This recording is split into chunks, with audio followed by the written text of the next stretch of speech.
La Bible révèle que la fin de toute chose est proche et que Dieu appelle tout homme à pouvoir se réjouir de la seconde venue de Jésus-Christ. L'objectif de cette présentation est de vous préparer à être du nombre de ceux qui gardent les commandements de Dieu et le témoignage, la foi de Jésus-Christ. Le titre du message de ce matin est « Le mariage, un piège des derniers jours ». Et je dois vous dire que cette présentation sera exhaustive. Et du fait qu'elle soit exhaustive et du fait que je dispose d'un temps limité pour donner ce message, je vais, contrairement à mon habitude, mettre la quasi-totalité des textes bibliques, elles vont être présentées sur les slides, d'accord? Donc, il n'y aura qu'un passage qu'on va prendre dans la Bible, en tout cas que je vais prendre le temps d'ouvrir dans la Bible. Donc, vous n'aurez pas l'occasion, ce matin, en dehors de cette heure, de m'entendre dire « Où allons-nous ?» ce genre de choses, pour vous laisser le temps d'ouvrir la Bible, puisque il y a beaucoup de textes à considérer, étant donné que, je le rappelle, c'est une présentation exhaustive. OK? Rendons-nous en Matthieu, chapitre 24, et lisons du verset 37 au verset 39. Mais comme il en était au jour de Noé, il en sera de même à l'avènement du Fils de l'homme. Car de même qu'au jour d'avant le déluge, les hommes mangeaient et buvaient, se mariaient et donnaient en mariage, jusqu'au jour où Noé entra dans l'arche et qu'ils ne connurent rien, jusqu'à ce que le déluge vint et les emporta tous. Il en sera de même à l'avènement du Fils de l'homme.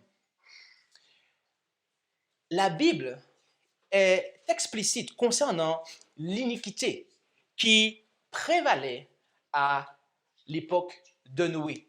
Et il nous faut nous intéresser à cela, car Jésus nous dit qu'il en sera de même à l'avènement du Fils de l'homme. Alors, intéressons-nous maintenant à l'iniquité qui prévalait au temps de Noé. Rendons-nous en Genèse, chapitre 6, et lisons les 8 premiers versets. Or, quand les hommes eurent commencé à se multiplier sur la face de la terre et que des filles leur furent nées, les fils de Dieu virent que les filles des hommes étaient belles, et ils prirent des femmes d'entre toutes celles qui leur plurent. Et l'Éternel dit, « Mon âme ne contestera point dans l'homme à toujours. Dans son égarement, il n'est que chair. Ses jours seront de 120 ans. » Les géants étaient sur la terre en ce temps-là.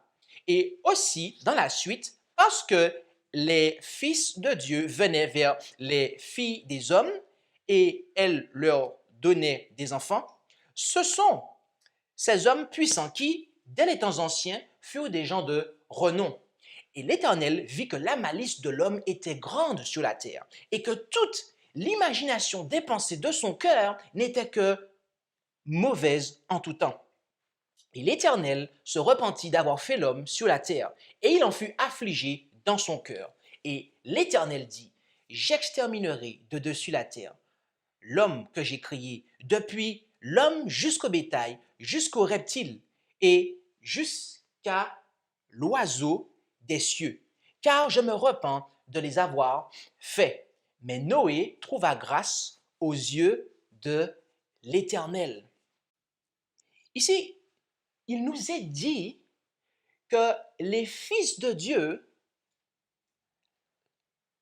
allaient vers les filles des hommes. Les anciens commentateurs juifs,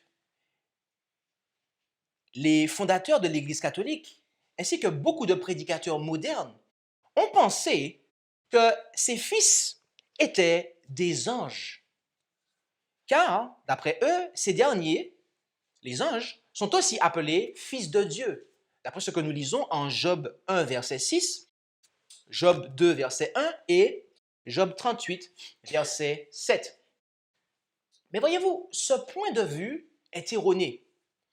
Et ce pour deux raisons.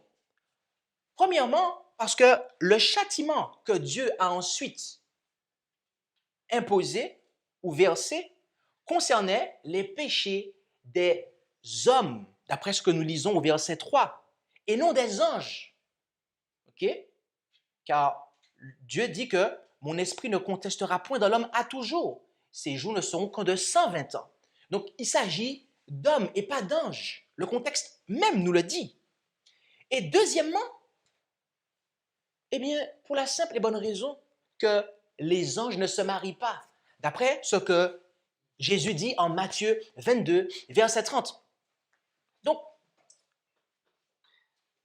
ici, les fils de Dieu n'étaient autres que les descendants de Seth. Et les filles des hommes, quant à elles, n'étaient autres que la descendance de Caïn, lequel vécut sans Dieu. Et par la suite, Dieu parla d'Israël comme de son fils premier-né, d'après ce que nous lisons en Exode 4, verset 22. Et Moïse, pour sa part, il appela le peuple d'Israël les enfants de l'Éternel, ton Dieu, en Deutéronome 14, verset 1. Donc, il est manifeste qu'ici, qu'il s'agit de personnes qui ont la connaissance de Dieu, et donc les fils de Dieu, et les filles des hommes, d'individus qui n'ont pas cette connaissance de Dieu, qui ne servent pas Dieu en fait.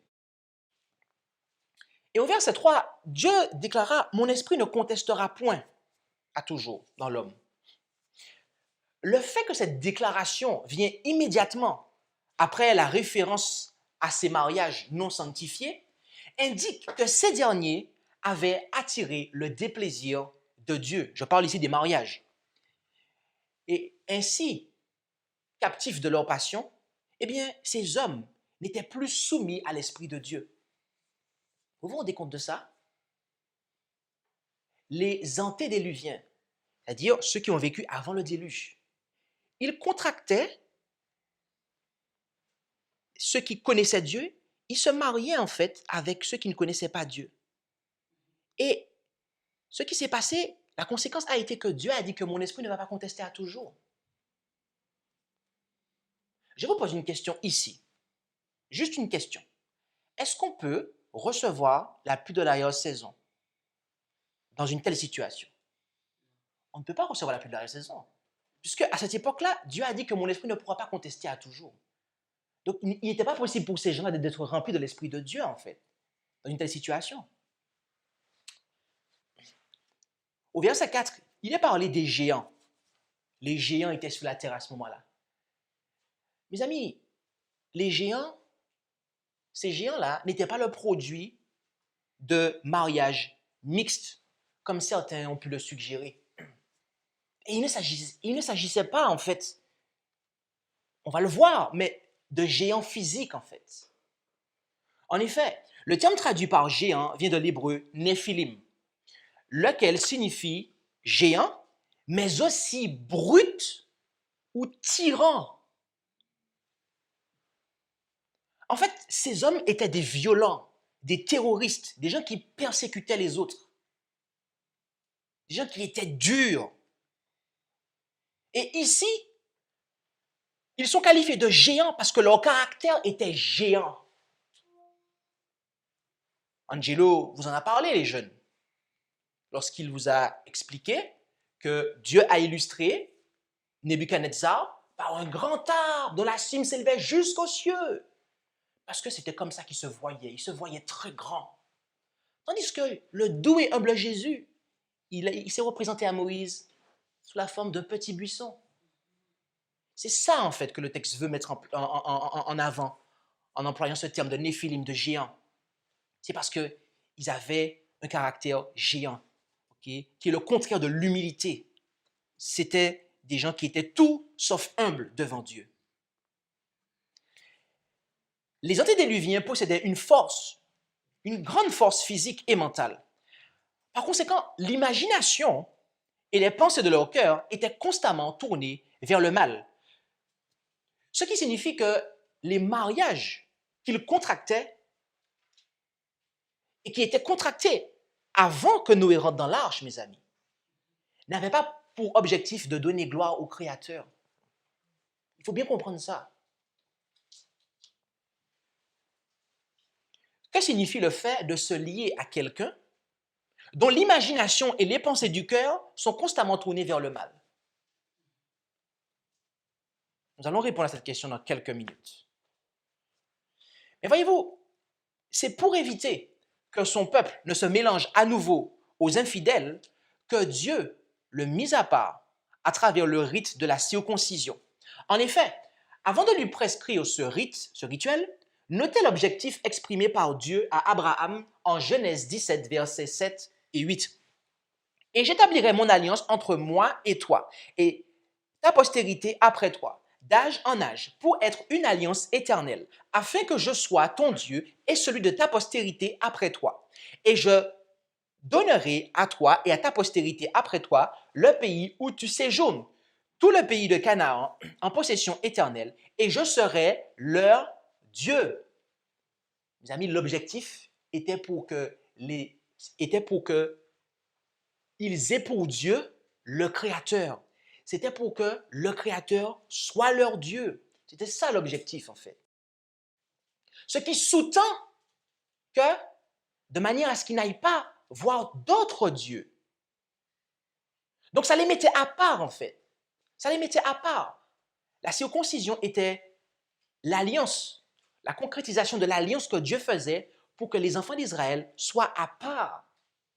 Et là-dessus, l'inspiration nous fait le commentaire suivant dans Patriarches et prophètes à la page 117, paragraphe 3.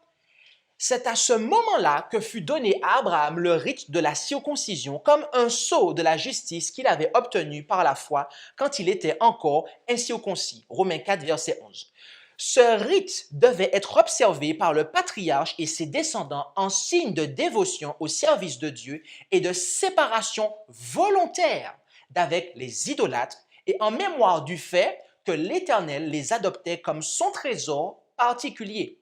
Les conditions de l'alliance avec Abraham comprenaient l'engagement pris par celui-ci de ne pas contracter de mariage avec les païens, de crainte que sa famille, perdant le respect de Dieu et de sa sainte loi, ne fût tentée de participer aux pratiques pernicieuses des autres nations et entraînée dans l'idolâtrie.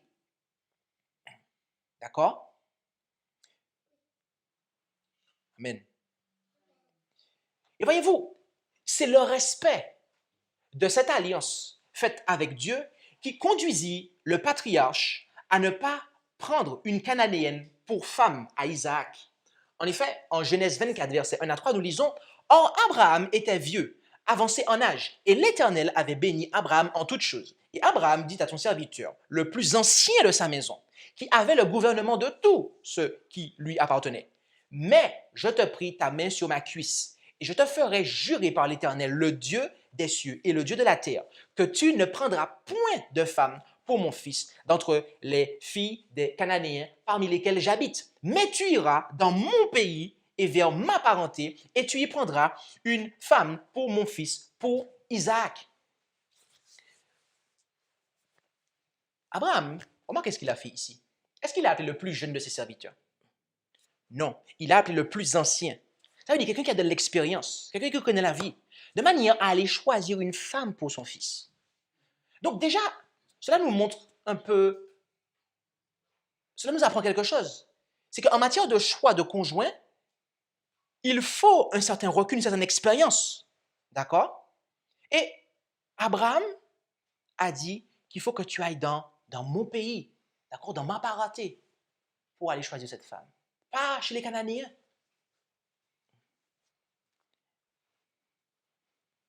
Est-ce que ça veut dire qu'aujourd'hui, quelqu'un qui est martiniquais doit se marier avec une martiniquaise?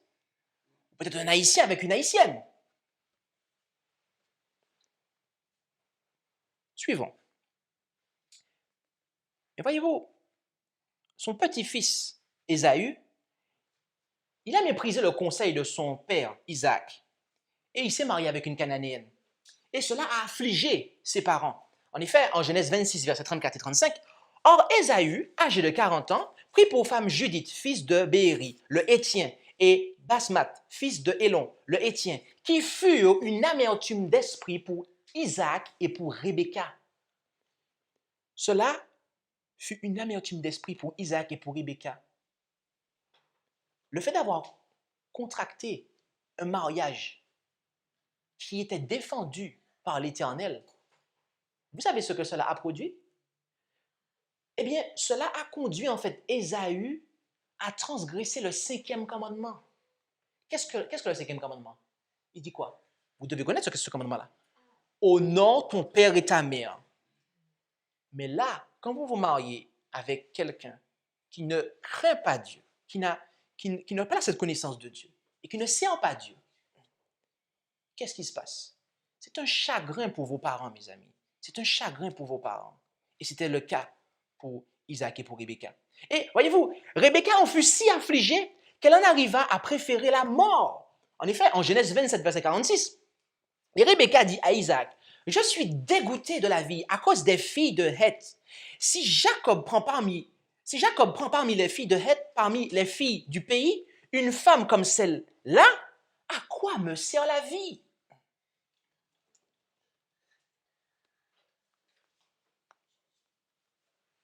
Pensez-vous, à la lumière de ce que nous venons de lire là, qu'Isaac et Rebecca ont participé à la cérémonie de mariage d'Ésaü? Pensez-vous qu'Isaac, qui était le prêtre de la famille, étant le patriarche, ou autrement dit, pour vous, pour que ça puisse vous parler, il était le pasteur, pensez-vous qu'il invoqua la bénédiction de Dieu sur l'union de son fils avec cette païenne? D'après les versets suivants, il est clair que la réponse est non. Genèse 28, versets 1 et 2. Alors Isaac appela Jacob et le bénit, et lui commanda et lui dit, « Tu ne prendras point une femme parmi les filles de Canaan.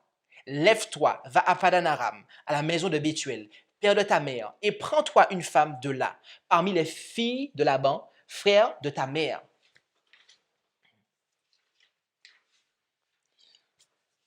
Après cela, la descendance de Jacob s'en alla en Égypte, où elle fut réduite en esclavage. Mais Dieu s'est alors souvenu de la promesse qu'il avait faite à Abraham. Aussi, il fit sortir les enfants d'Israël du pays d'Égypte et les amena dans le désert. Là, il restaura sa loi en leur donnant les tables de l'Alliance sur lesquelles étaient inscrits les 10 commandements. Et pour éviter que son peuple n'abandonne son alliance, Dieu leur déclara en Exode 23, versets 31 à 33, « Et je poserai tes limites depuis la mer Rouge jusqu'à la mer des Philistins, et depuis le désert jusqu'au fleuve, car je livrerai entre vos mains les habitants du pays, et tu les chasseras devant toi. Tu ne traiteras point alliance avec eux, ni avec leurs dieux. Ils n'habiteront point dans ton pays, de peur qu'ils ne te fassent pécher contre moi, car tu servirais leurs dieux, et cela te serait un piège. » Qu'est-ce que Dieu voulait prévenir en interdisant aux Israélites de s'allier aux Cananéens? Qu'ils ne soient piégés. Et voyez-vous, d'après Exode 34, versets 11 à 16, le mariage était l'un de ces pièges. Prends garde à ce que je te commande aujourd'hui. Voici, je vais chasser de devant toi les Amoréens, les Cananéens, les Étiens, les Phérésiens, les Éviens et les Jébusiens. Garde-toi de traiter alliance avec les habitants du pays dans lequel tu vas entrer, de peur qu'il ne soit un piège au milieu de toi. Mais vous démolirez leurs autels, vous briserez leurs statues et vous couperez leurs emblèmes d'Ashira. Car tu ne te prosterneras point devant un autre Dieu, parce que l'Éternel se nomme le Dieu jaloux. C'est un Dieu jaloux. Garde-toi de traiter alliance avec les habitants du pays, de peur que lorsqu'ils se prostitueront après leur Dieu et sacrifieront à leur Dieu, quelqu'un ne t'invite et que tu ne manges de son sacrifice, et que tu ne prennes de ses filles pour tes fils, et que ces filles se prostituant à leur Dieu ne fassent aussi prostituer tes fils à leur Dieu.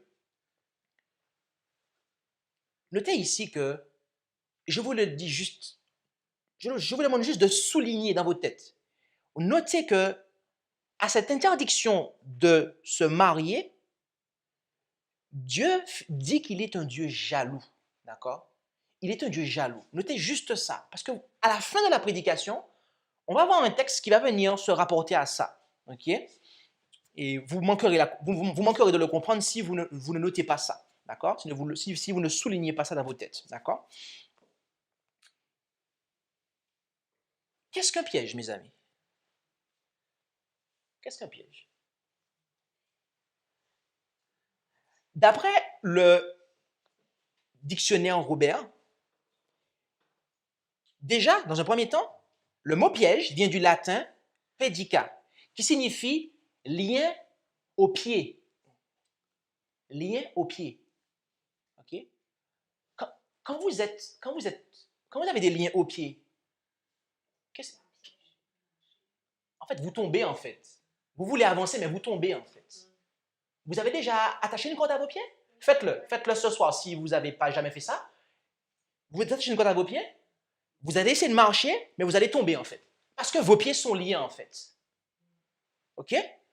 La première définition que nous donne le dictionnaire Robert, c'est un engin destiné à prendre ou à attirer des animaux.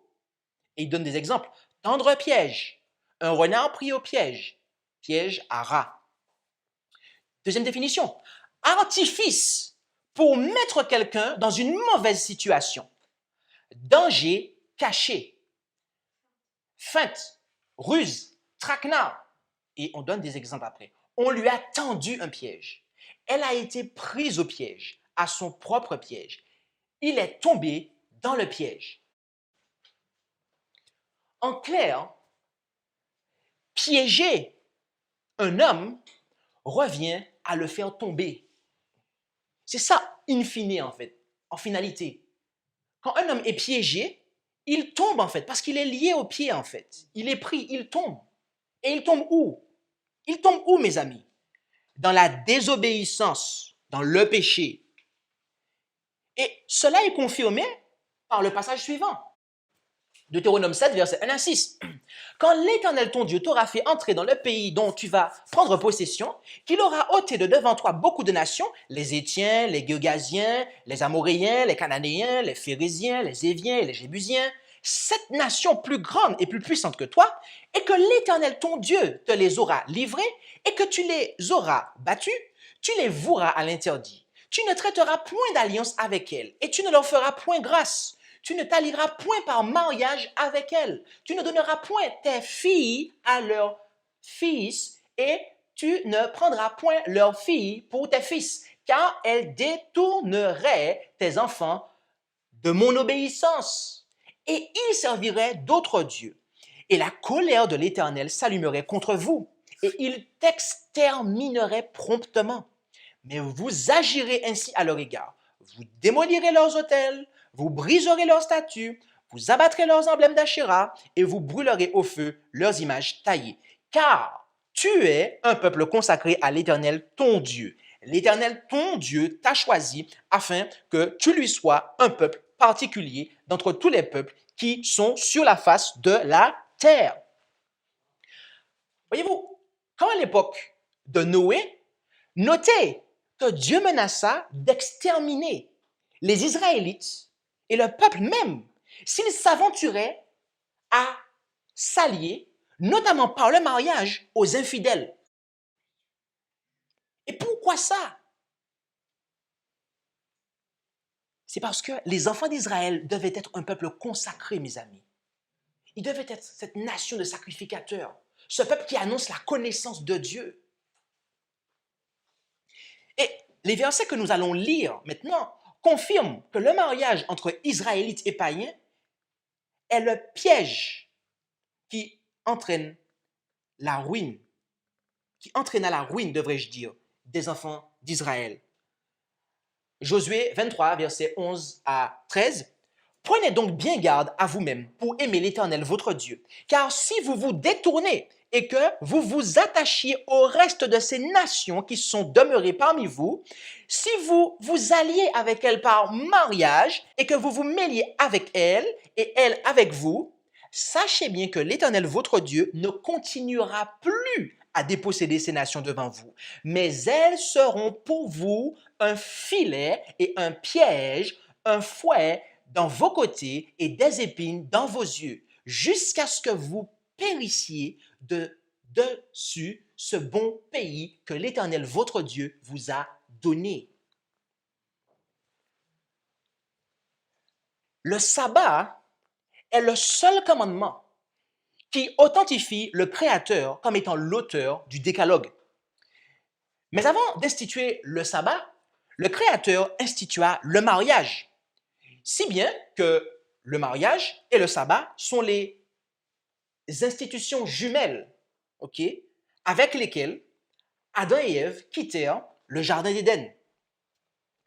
Et c'est pour cela, mes amis, que Satan œuvra à piéger les enfants d'Israël par des mariages avec des infidèles, afin qu'ils deviennent à leur tour infidèles en abandonnant sa loi. Et voyez-vous, l'inspiration va dans le même sens. En effet, dans Patriarches et Prophètes, à la page 306, paragraphe 3, il est dit « À ce moment-là, l'Éternel fit alliance avec Abraham et se choisit un peuple dont il fit le dépositaire de sa loi. » Pour faire échouer ce projet, Satan prépara immédiatement ses pièges en vue de pousser les enfants de Jacob à se marier avec les païens et à se prosterner devant leurs idoles. Mais Jacob resta fidèle à son Dieu et fut un témoin courageux de la vraie foi. Rien ne put éteindre en lui cette lumière. Satan eut beau exploiter l'envie de ses frères et le faire vendre comme esclave dans un pays idolâtre, Dieu fit servir cet événement à la propagation de son nom au pays d'Égypte. Mes amis, notez ici ce qu'elle confirme, c'est que une fois que Dieu a choisi son peuple, qu'il l'a mis à part pour garder sa loi, quelle stratégie Satan a immédiatement mis en place, mes amis? Il s'est saisi du mariage, mes amis. Il s'est saisi du mariage pour associer les païens au peuple de Dieu.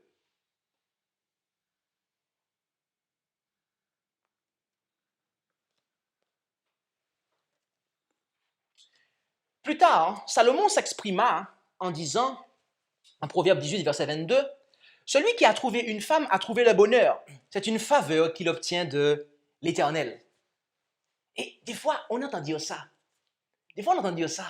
Ah, celui qui a trouvé une femme a trouvé le bonheur. Ah, mon bien, mon y en madame, mon y en femme. Il a une femme. T'es béni, t'as une femme, t'es béni. C'est une bénédiction. T'as une femme, c'est une bénédiction.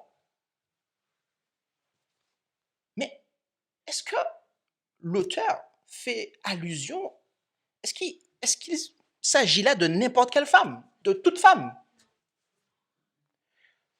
De toute évidence, Salomon parle ici de la femme idéale, une femme vertueuse et prudente qui le soutiendra loyalement dans ses efforts pour servir l'Éternel. Comme nous pouvons le lire en Proverbe 12, verset 4, « Une femme vertueuse est la couronne de son mari, mais celle qui fait honte est comme la carie de ses os. » Une femme qui fait honte à son mari, c'est la carie de ses os, dit le texte. En Proverbe 19, verset 14, il est dit, « Une maison et des richesses sont l'héritage venu des pères, mais une femme prudente est le don de l'Éternel. » Ah, c'est là le don de l'Éternel, c'est une femme prudente. L'inverse d'une femme qui est folle. D'accord? Le mot folle est très large, ça comprend beaucoup de choses. Mais de manière à synthétiser et à mettre en opposé, je dirais femme folle. D'accord? La femme qui est folle, c'est pas un don de l'Éternel. Et poursuivons.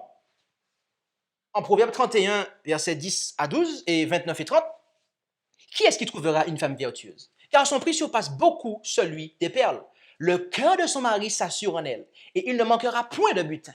Elle lui fera du bien tous les jours de sa vie et jamais du mal. Plusieurs filles, au verset 29, ont une conduite vertueuse, mais toi, tu les surpasses toutes. Verset 30, la grâce est trompeuse et la beauté s'évanouit, mais la femme qui craint l'Éternel est celle qui sera louée. Amen. Voilà, mes amis, la femme dont on parle, d'accord? C'est une femme qui est entreprenante, qui s'occupe de son foyer. Son foyer ne manque de rien, d'accord? Elle est dans ses affaires. OK? Et elle lui veut du bien, elle lui fera du bien tous les jours de sa vie. Elle ne va jamais méditer son mal, sa perte. Jamais, dit le texte. Et en fait, c'est une femme qui craint l'Éternel. Je vous donne une référence, si vous lisez Deutéronome 6, verset, je crois, 2 ou 4, bref, vous lisez le chapitre, vous allez voir que cela est donné, et juste avant ça, au chapitre 5, Moïse il réitère les 10 commandements. Donc, vous avez la copie presque d'Exode 20 en Deutéronome 5, si je ne me trompe pas. Et en Deutéronome 6, juste après ça, Dieu dit qu'il leur a donné ces commandements de manière à ce qu'ils puissent apprendre à le craindre. En fait, craindre l'Éternel, et notamment lorsque le message du premier ange nous dit « craignez Dieu, donnez-lui gloire », c'est en fait lui obéir, observer ses commandements. Donc la femme là, qui est une bénédiction là, dont nous parle Proverbe 31, c'est une femme qui observe les commandements de Dieu, mes amis. Ce n'est pas une femme qui est désobéissante à Dieu, c'est une femme qui fait la volonté de Dieu. Celui qui a été amené à s'unir à une telle femme, et bien évidemment, on peut renverser la chose. On parle ici des femmes parce que c'est Salomon qui a écrit, donc il parle avec son expérience, mais on peut aussi, dire, transposer ça pour un homme vis-à-vis d'une femme, d'accord? Ok? Il n'y a pas de, bien évidemment. Donc, je poursuis, je reprends. Celui qui a été amené à s'unir à une telle femme, et bien évidemment un tel homme, si c'est une femme dont on parle, eh bien, il a effectivement reçu une faveur du Seigneur. Mais Salomon n'ignorait pas l'existence d'un autre type de femme. En Proverbe 21, verset 9, « Mieux vaut habiter au coin d'un toit qu'avec une femme querelleuse dans une grande maison. » Et encore, en Proverbe 21, verset 19, et là je lirai dans la Louis II 1910, « Mieux vaut habiter dans une terre déserte qu'avec une femme querelleuse et irritable. » Okay? Et quand vous étudiez le sens du mot irritable, vous voyez que l'hébreu veut dire provocatrice. D'accord?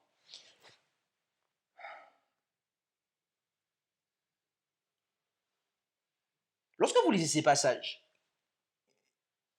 ne font-ils pas là la promotion, enfin, devrais-je dire, n'avons-nous pas là des textes fondateurs pour ce que l'on appelle aujourd'hui en termes juridiques la séparation de corps? Parce que, mes amis, quand vous lisez ces textes-là, l'inspiration ne vous dit pas de rester. Je le dis juste comme ça au passage. Mieux vaut, est-il dit. Ce sera mieux pour toi, tu seras plus heureux que d'être au coin d'un toit. Vous avez vu le bâtiment là? Il y a un toit. Au coin de toit, c'est la misère en fait, il n'y a rien. Il n'y a pas de meubles, il n'y a rien, c'est vide. Eh bien, il dit qu'il vaut mieux être là, à l'extérieur, en haut de la maison, peut-être dans la maison avec la personne. Même mieux dans le désert. Il fait chaud. Il fait chaud. Il n'y a pas de nourriture. Il n'y a pas d'eau. Ce n'est pas l'abondance. Mais tu seras mieux là. Mes amis, l'expérience de Salomon le conduisit à reconnaître que les liens du mariage peuvent être en réalité un piège mortel. En effet, en Ecclésiaste 7, verset 26, « Et j'ai trouvé plus amer que la mort la femme dont le cœur est un piège et un filet, et dont les mains sont des liens. Celui qui est agréable à Dieu lui échappera, mais le pécheur sera pris par elle. » Ce texte, mes amis, est le texte central de cette présentation. D'accord? C'est le texte qui vient, nous arrivons au point culminant de la présentation. Car nous allons entamer la deuxième partie de cette présentation à l'ombre de ce verset. Notez ici qu'il est dit un piège et un filet. Dans vos versions, c'est au singulier, c'est un piège et un filet. Mais quand vous lisez le grec, quand vous lisez l'hébreu, parce que ça a été écrit en hébreu, en fait, le terme, il est au pluriel, en fait. OK? Donc, c'est piège au pluriel et filet au pluriel. Donc, j'ai trouvé plus amère que la mort la femme dont les cœurs sont des pièges et des filets. C'est pas un piège, en fait. Il y a des pièges et des filets. En fait, vous êtes coincés à plusieurs niveaux, mes amis. Vous êtes coincés à plusieurs niveaux. D'accord?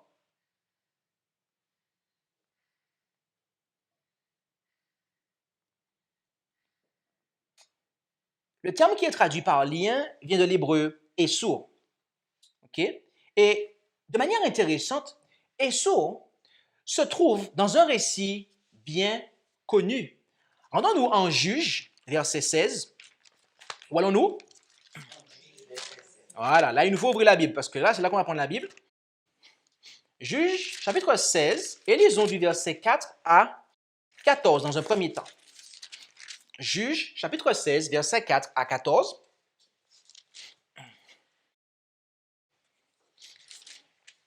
Et au passage, je souhaite dire que Esau, c'est la forme nominale. Mais vous avez sa forme verbale. Et sa forme verbale est présente à plusieurs reprises ici, dans ce qu'on va lire, mais à une seule reprise, la forme nominale. Et je vais vous le spécifier en lisant. D'accord? Juge 16, versets 4 à 14. Et là, de quelle histoire s'agit-il ici? De quel récit? Eh bien, du récit de Samson, mes amis. Samson. En effet, au verset 4, après cela, donc Samson, aima une femme dans la vallée de Sorek. Elle se nommait Delilah.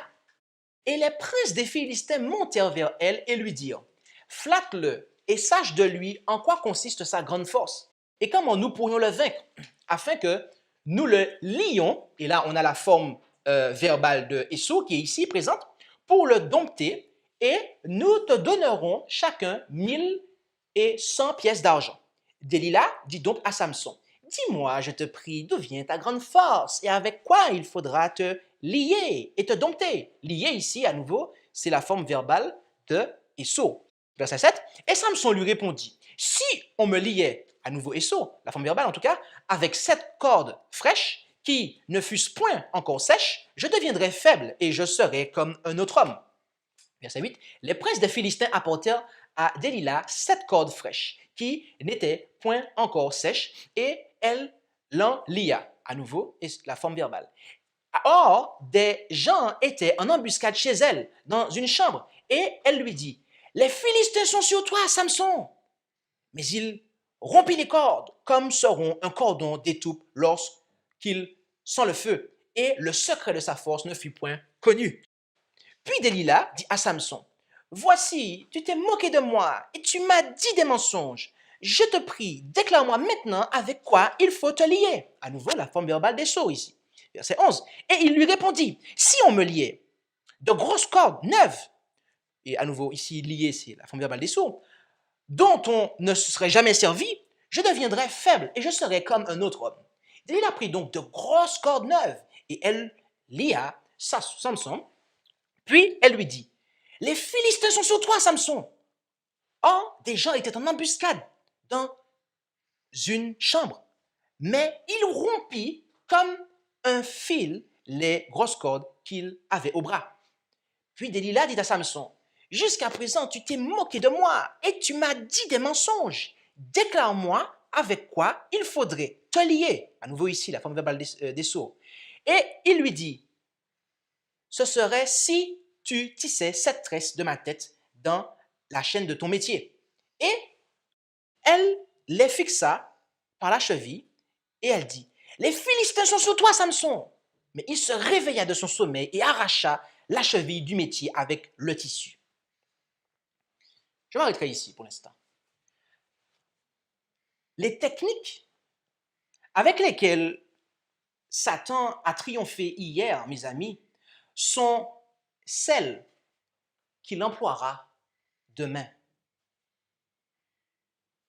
Et par conséquent, aujourd'hui.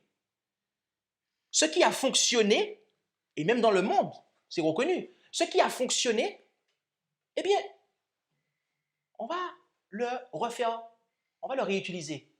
Et Satan, c'est ça, mes amis. Donc, nous devrions bien étudier la vie de Samson afin d'éviter que Satan ne triomphe aussi de nous. Les princes des Philistins étaient des ennemis d'Israël. Qui sont les ennemis d'Israël spirituels? L'apôtre Paul dit en Éphésiens 6, verset 12, « Car ce n'est pas contre la chair et le sang que nous avons à combattre, mais contre les principautés, contre les puissances, contre les princes des ténèbres de ce siècle, contre les puissances spirituelles de la méchanceté dans les lieux célestes. » Ainsi, ici, les princes représentaient l'armée des ténèbres. On n'a pas à lutter contre la chair et le sang, mais contre des puissances sataniques, angéliques, mauvaises. Et d'après le verset 5, Delilah était sous l'emprise de ces princes. Croyez-vous qu'une femme ou un homme sous l'emprise des princes des ténèbres, ça n'existe pas? D'après ce qu'on a vu ici, on a vu qu'on n'a pas lutté contre la chair et le sang, mais contre les puissances mauvaises. Donc, bien sûr que oui, la Bible nous dit que, notamment dans le Nouveau Testament, qu'il y a des gens qui sont possédés en fait, qui sont animés d'un esprit mauvais. Donc, aujourd'hui, il y a bien des Delilah modernes ou des hommes qui seraient pour des femmes en Christ, l'équivalent en masculin. Reprenons la lecture du verset 15 au verset 21. Alors elle lui dit, « Comment peux-tu dire « je t'aime » puisque ton cœur n'est point avec moi? Tu t'es moqué de moi 3 fois et ne m'as point déclaré d'où vient ta grande force. » Et elle le pressait tous les jours par ses paroles et le tourmentait de sorte que son âme en était affligée jusqu'à la mort. Alors il lui ouvrit tout son cœur et lui dit, « Le rasoir n'a jamais passé sur ma tête, car je suis nazaréen de Dieu. Dès le sein de ma mère, si j'étais rasé, ma force m'abandonnerait et je deviendrais faible et je serais comme tout autre homme. » Delilah, voyant qu'il lui avait ouvert tout son cœur, envoya appeler les princes des Philistins et leur fit dire, « Montez cette fois-ci, car il m'a ouvert tout son cœur. » Les princes des Philistins montèrent donc vers elle et apportèrent l'argent dans leurs mains. Et elle l'endormit sur ses genoux. Et, ayant appelé un homme, elle lui fit raser 7 tresses des cheveux de sa tête. Elle commença ainsi à le dompter et sa force l'abandonna. Alors elle dit, « Les Philistins sont sur toi, Samson !» Et il s'éveilla de son sommeil et dit, « J'en sortirai comme les autres fois et je me dégagerai de leurs mains. » Mais il ne savait pas que l'Éternel s'était retiré de lui. Les Philistins le saisirent donc et lui crevèrent les yeux. Ils le firent descendre à Gaza et le lièrent de 2 chaînes d'airain et ils tournaient la meule dans la prison. En fait, Samson n'aurait pas été lié par Delilah s'il avait tiré les leçons du passé. Oui. S'il avait tiré les leçons du passé, il n'aurait pas été lié par Delilah. En effet, car avant cela, il avait épousé une Philistine du nom, une Philistine dont il est parlé au chapitre 14, d'accord, du verset 16 à 18, qu'il avait trahi après qu'il lui eut révélé la réponse de son énigme. Et je vous invite à le lire en Juge 14, verset 16 à 18, d'accord, cette femme avec qui il s'était marié et qu'il avait trahi, une Cananéenne, d'accord, une Philistine très précisément. Juge 14, verset 16 à 18, d'accord, je le donne en référence. Mes amis, les pièges, les filets et les liens illustrent la femme ici qui n'a absolument aucun scrupule, d'accord? Et c'est un stratagème en fait dont Satan se sert. Le mariage, ok? Et donc automatiquement cela passe par quelqu'un, ok? Dont il va se servir pour piéger en fait, ok? Jusqu'ici, Samson était tombé dans ces pièges. Oui, il était tombé dans ces pièges. Mais il y avait échappé. Il y avait échappé. Mes amis, si nous ouvrons notre cœur à Satan, comme Samson l'a fait ensuite, Si nous ouvrons notre cœur à Satan par l'homme ou la femme qui s'est choisi pour nous perdre, alors, comme Samson, Satan réussira à nous lier, mes amis. Et là, nous ne pourrons pas y échapper. Nous ne pourrons pas y échapper. Mais réfléchissez bien à ce qui s'est passé avec Delilah. L'Éternel s'était retiré de lui. Samson avait maintes fois violé son vœu de Naziréa en prenant du vin et en se souillant d'autres manières. Mais en gardant ses cheveux longs, lesquels étaient le symbole de son Naziréa, de sa consécration, autrement dit, à Dieu, eh bien, il manifestait encore un certain intérêt à maintenir sa consécration au service de Dieu. Il n'y avait aucune vertu dans la chevelure elle-même, mais comme elle était le gage de sa loyauté envers Dieu, la sacrifier au caprice d'une femme sans loi a amené Dieu à retirer le don de force surnaturelle qu'il avait octroyé à cet homme. Dieu avait longtemps supporté la folie de Samson, mais maintenant qu'il avait complètement violé son vœu de toutes les manières possibles, le Seigneur retira sa bénédiction et sa protection. Mes amis, comme à l'époque de Samson, le plan de Satan à la fin des temps est de conduire l'enfant de Dieu dans un état où Dieu se retire de lui. Comme on l'a vu en Genèse 6, où Dieu doit retirer son esprit.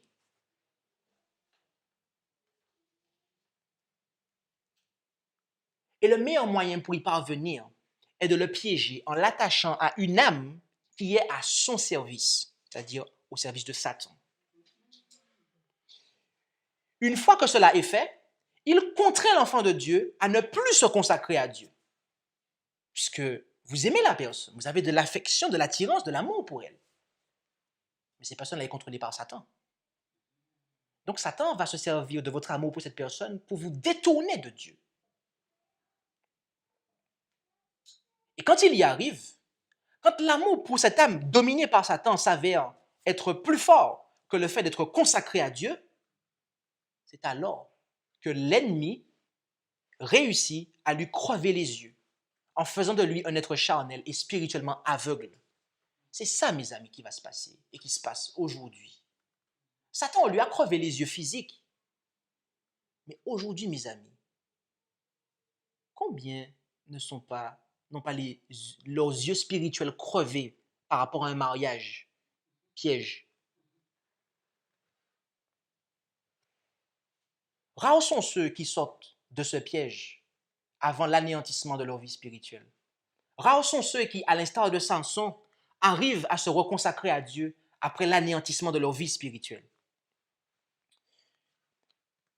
Et à ce propos, j'aimerais que nous passions maintenant au Nouveau Testament, car nous avons jusqu'ici considéré l'Ancien Testament. Mais considérons maintenant le Nouveau Testament, car ce dernier va exactement dans le même sens que l'Ancien. En effet, en 1 Corinthiens 15, versets 33 et 34, « Ne vous abusez point, dit Paul. Les mauvaises compagnies corrompent les bonnes mœurs. Sortez de votre ivresse pour vivre justement et ne péchez point, car quelques-uns sont sans la connaissance de Dieu, je le dis, à votre honte. » Les mauvaises compagnies corrompent les bonnes mœurs. Je ne pense pas qu'on puisse être suffisamment sage pour déduire et pour conclure le contraire, mes amis.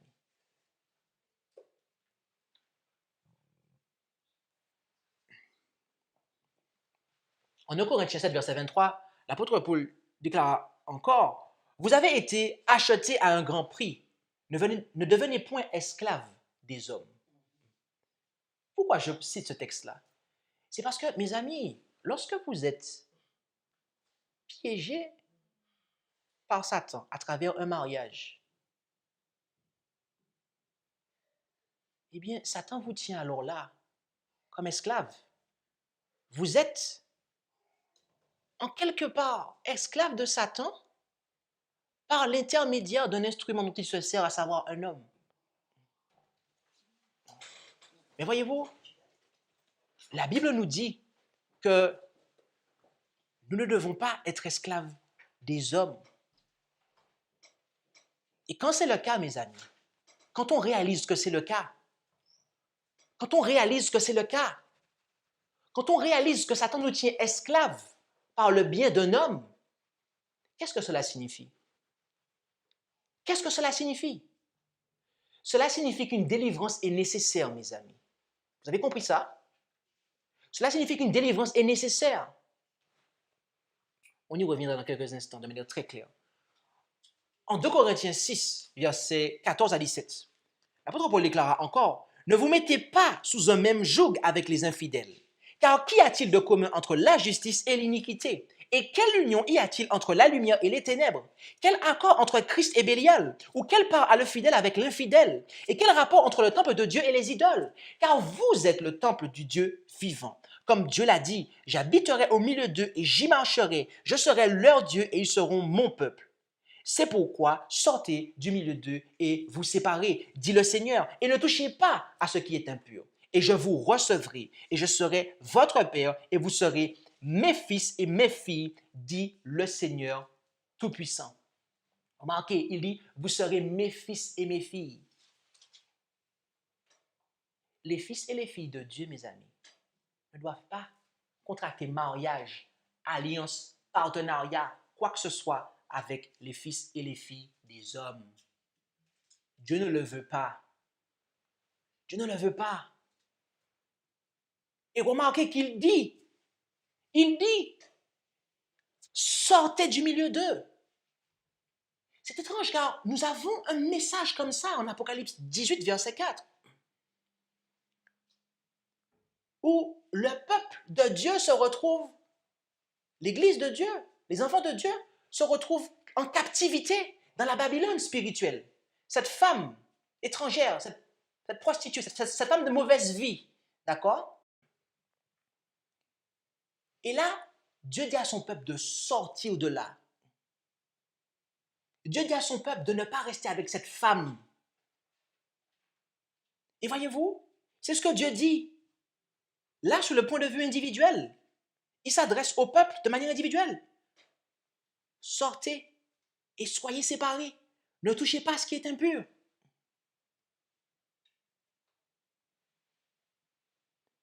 Vous savez, lorsque j'étais, on dit encore, jeune petit bonhomme, quand j'étais jeune petit garçon, jeune petit adventiste, tout fraîche, tout novice, j'ai entendu un pasteur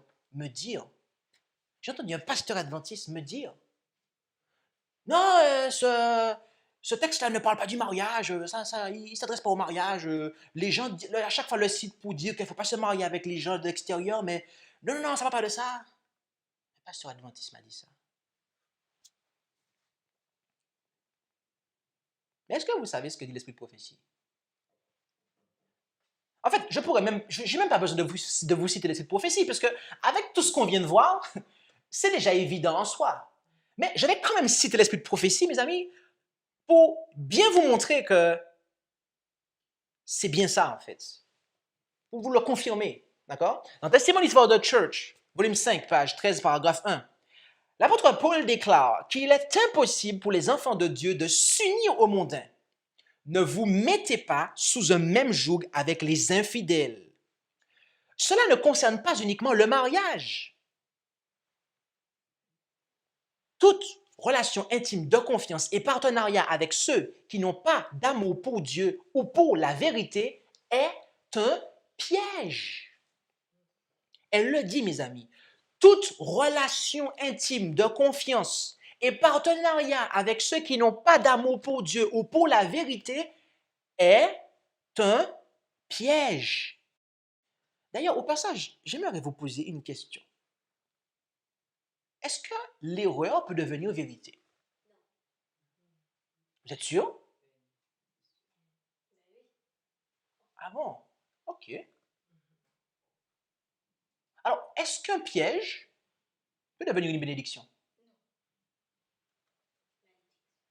Mes amis, un piège reste un piège. De la même façon que l'erreur restera toujours l'erreur. C'est juste que vous n'avez pas encore réalisé que c'est un piège et que ça restera un piège. Mais si c'est vraiment un piège, tôt ou tard, vous vous rendez compte que c'est un piège. Et vous aurez beau faire tout ce que vous voulez, ça restera un piège.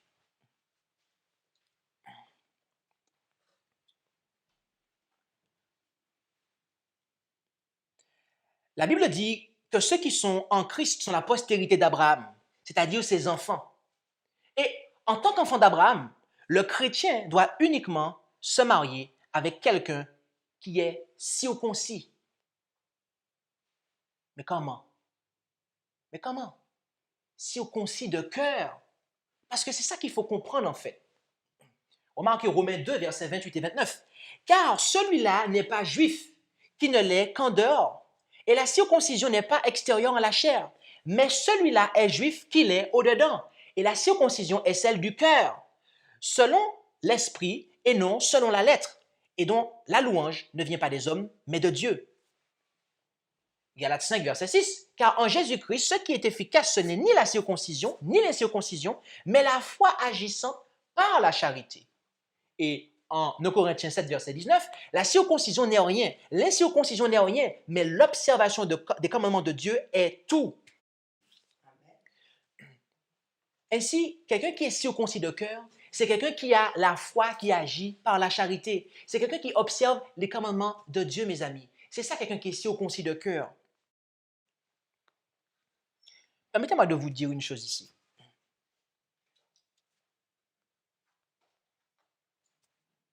Quand, à la lumière de ce qu'on vient de dire, quelqu'un qui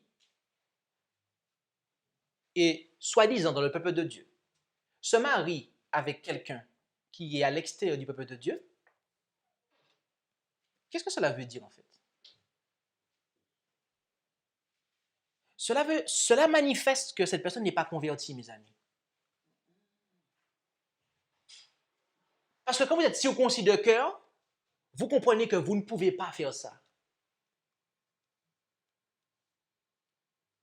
Je dis ça parce que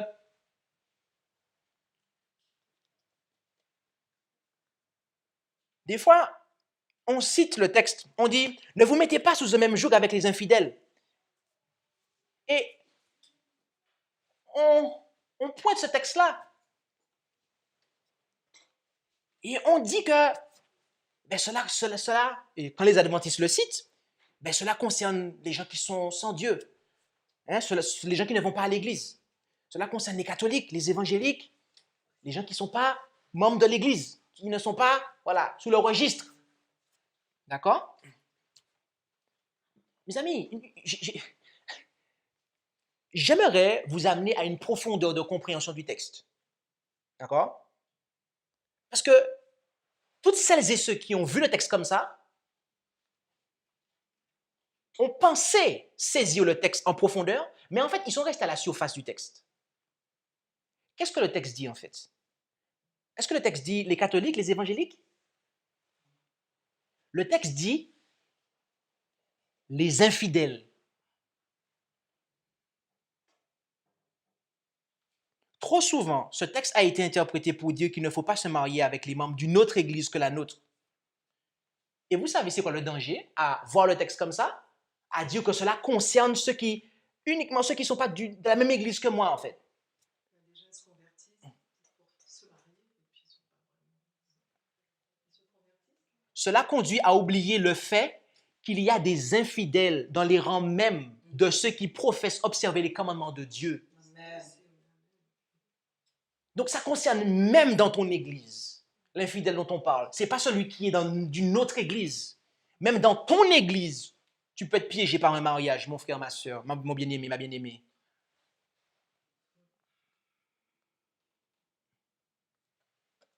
Et quand c'est le cas,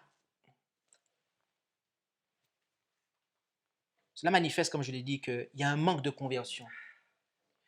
Voyez-vous, jusqu'au 19e siècle, Satan continua à se servir du mariage pour piéger le peuple de Dieu. Et j'aimerais qu'on considère quelques déclarations de l'esprit de prophétie sur l'état,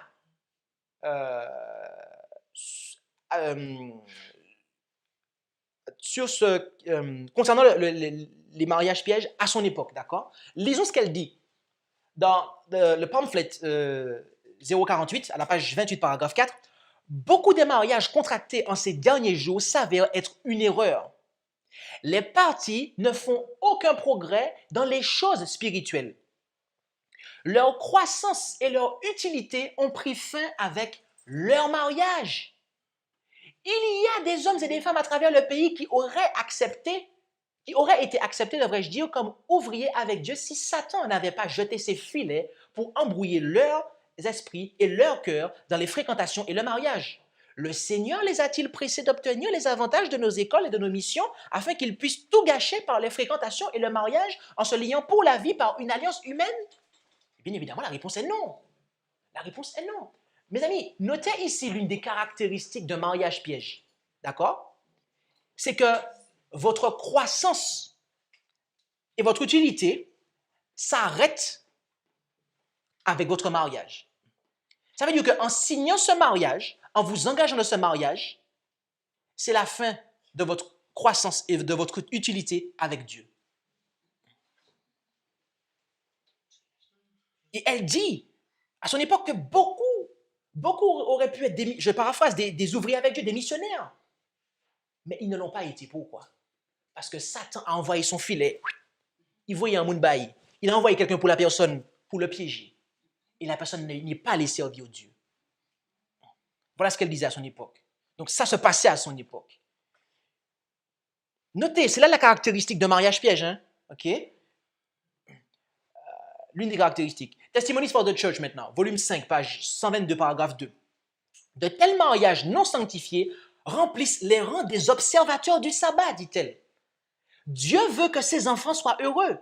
Et s'ils apprenaient de lui, il les sauverait de la misère quotidienne qui découle de ces unions malheureuses. Beaucoup de mariages ne peuvent que produire de la misère.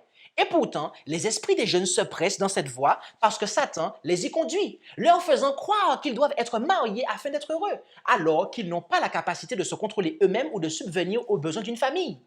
Ceux qui ne sont pas disposés à s'adapter mutuellement aux dispositions des autres afin d'éviter des différends et des disputes déplaisantes ne devraient pas franchir le pas. Mais c'est l'un des pièges séduisants des derniers jours, dans lequel des milliers sont ruinés pour cette vie et la vie à venir. On devrait se garder de l'imagination, du sentimentalisme naïf, comme de la lèpre. Beaucoup de jeunes hommes et de jeunes femmes à cette époque du monde manquent de vertu. Une grande prudence est donc nécessaire.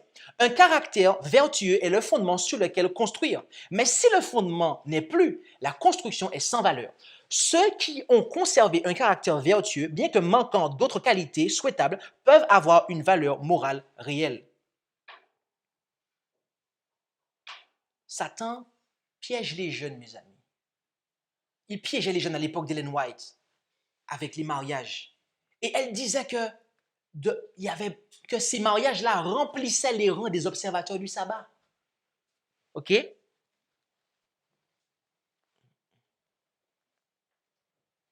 Donc, attendez, attendez, réfléchissons 2 secondes. Soyons logiques. Si à l'époque d'Ellen White, il y avait déjà ces mariages-là, OK? Cela signifie qu'il y avait des pasteurs qui bénissaient ces mariages-là. OK. Continuons à lire un peu. Testimonies for the Church, volume 4, page 515, paragraphe 2. Il y eut des mariages contractés à Battle Creek avec lesquels Dieu n'avait rien à faire. Des mariages ont été mal assortis, dans certains cas, immatures dans d'autres. Christ nous a avertis que cet état de choses existerait avant sa seconde venue. Cela constitue l'un des signes des derniers jours. Un état de choses similaire existait avant le déluge. Les esprits des gens étaient ensorcelés au sujet du mariage. Quand il y a tant d'incertitudes, tant de dangers, il n'y a aucune raison que nous nous fassions de grands défilés ou des étalages, même si les parties étaient parfaitement adaptées les uns aux autres. Mais cela reste à tester. Donc, à Battle Creek, il y avait ça, mes amis. Il y avait cela. Et on voit, c'était des mariages entre soi-disant adventistes. Là, elle ne fait, quand vous lisez le contexte là, et même dans le paragraphe même, elle n'implique pas que c'était avec des gens du dehors, en fait. Ce n'est pas clair.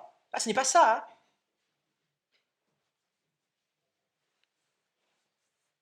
Et pourtant, les pionniers du message adventiste des trois anges s'étaient opposés à certains mariages. En effet, dans la lettre 60, dans l'année 1900, paragraphe 8, elle déclara, en ce qui concerne le mariage, je dirais, lisez la parole de Dieu. Même à cette époque, les derniers jours de l'histoire de ce monde, des mariages ont lieu parmi les adventistes du 7e jour. Les croyants ne doivent pas épouser des incroyants. Cela est une injonction de Dieu. Et aucun conseil humain contraire à cela ne doit être accepté. Il est nécessaire de sonder la parole de Dieu en profondeur et d'obéir à « il est écrit ». Nous n'avons, en tant que peuple, jamais interdit le mariage, sauf dans les cas où il y a des raisons évidentes que le mariage serait une misère pour les deux parties. Et même dans ce cas, nous n'avons fait qu'informer et conseiller. Donc, Ellen White, son mari, et les pionniers, en fait, parce qu'elle dit nous, donc elle parle de ceux qui ont donné le message, en fait, et le peuple, en fait.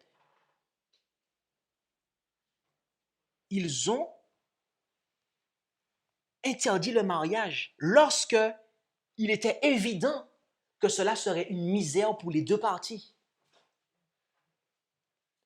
Ce qui contraste avec certains ministres de l'Évangile qui marient les gens, même lorsqu'ils voient que ces gens-là ne sont pas faits pour être ensemble.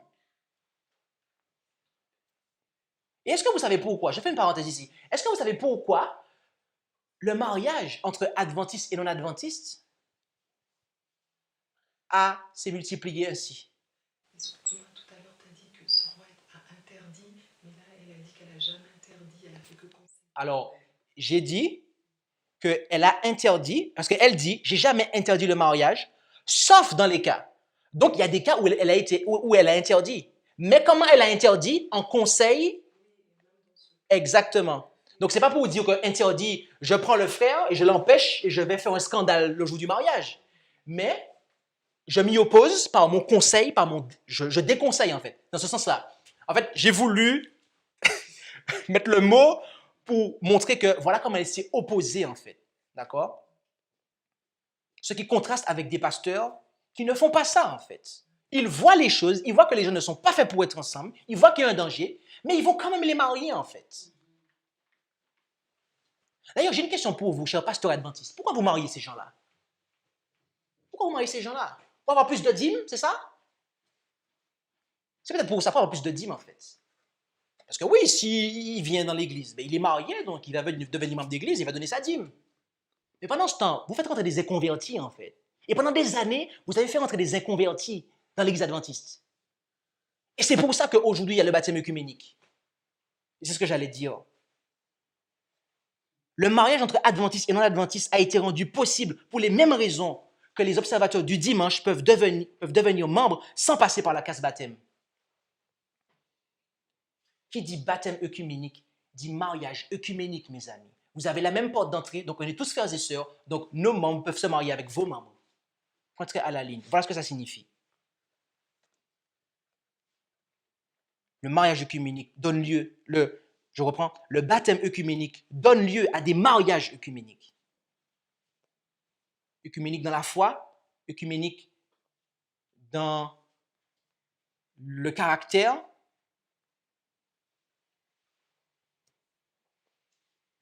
œcuménique tout court.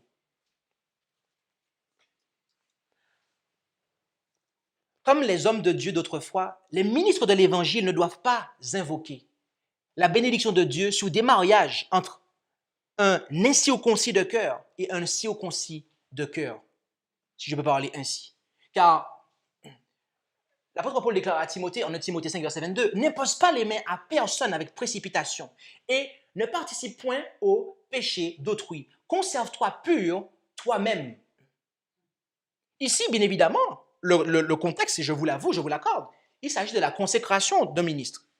Mes amis, lorsque vous faites un mariage, qu'est-ce qui se passe en fait?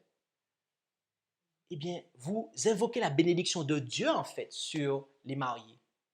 Et lorsque vous étudiez un peu la Bible, vous voyez que lorsque on bénit quelqu'un, on lève la main en fait.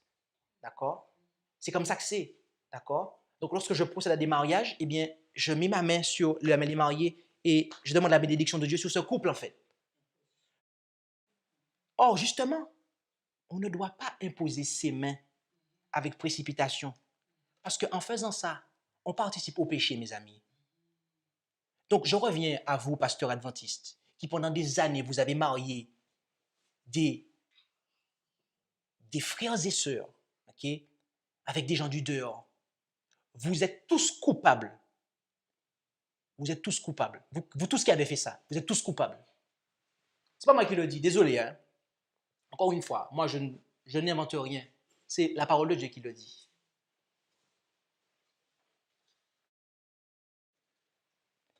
Les pasteurs qui bénissent les unions de deux personnes qu'ils savent être incompatibles sont plus coupables que ces personnes elles-mêmes. Parce qu'ils savent, ils voient, ils se taisent et ne disent rien. En 2 Timothée 3, versets 1 à 5, l'apôtre Paul déclara « Or, sache que dans les derniers jours, il y aura des temps difficiles, car les hommes seront épris d'eux-mêmes, aimant l'argent, vains, orgueilleux, médisants, rebelles à père et à mère, ingrats, impies, sans affection naturelle, implacables, calomniateurs, intempérants, cruels, ennemis des gens de bien, traîtres, emportés, enflés d'orgueil, aimant la volupté plutôt que Dieu, ayant l'apparence de la piété, mais en ayant renié la force. Éloigne-toi aussi de ces gens-là. » Mes amis, nous sommes plus que dans les derniers jours. Si à l'époque de l'Évangile était les derniers jours, dans quel jour ne sommes-nous pas alors? Nous sommes vraiment dans les derniers jours. Et donc nous devons vraiment prêter attention à ça, car il y a des dangers, mes amis.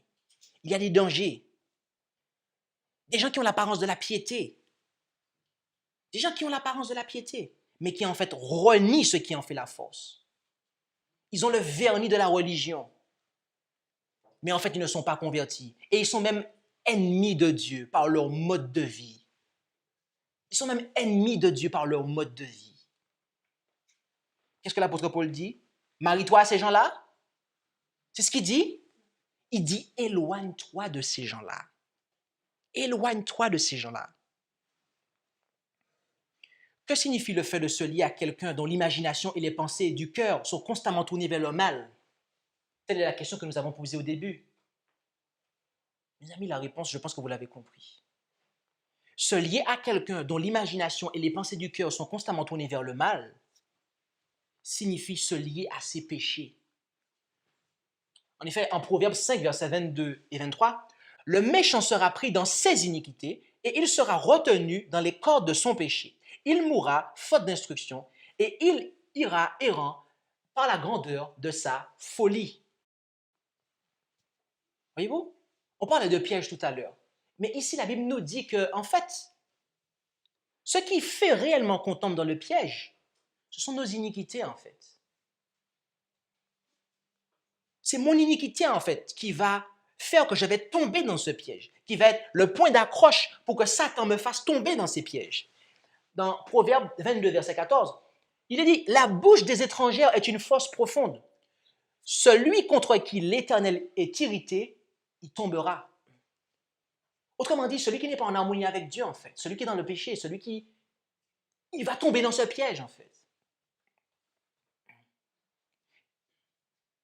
En clair, nous pouvons blâmer les païens, dont Delilah.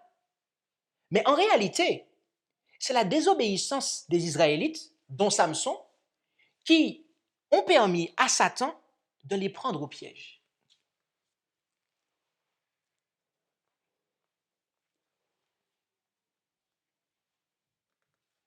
Autrement dit, mes amis, quand on tombe dans un piège de Satan par le mariage, d'accord? Si je tombe dans un piège de Satan par le mariage, je vais le prendre pour moi, ok? Eh bien, cela signifie qu'à ce moment-là où je suis tombé dans le piège, mes amis, c'est que je n'étais pas en harmonie avec Dieu, en fait. C'est mon péché qui m'a fait tomber dans ça, en fait.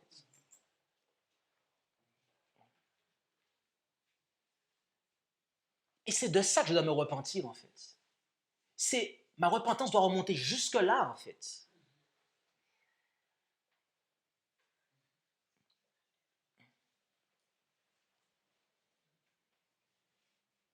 Ce qui nous amène à la conclusion suivante. En fait, bien souvent, lorsque on réalise que c'est un piège et que, au final, en fait, le mariage ne tient pas. Le mariage ne tient pas. Qu'est-ce que ça veut dire, en fait? Qu'est-ce que ça veut dire? Est-ce que ça veut dire que c'est un échec?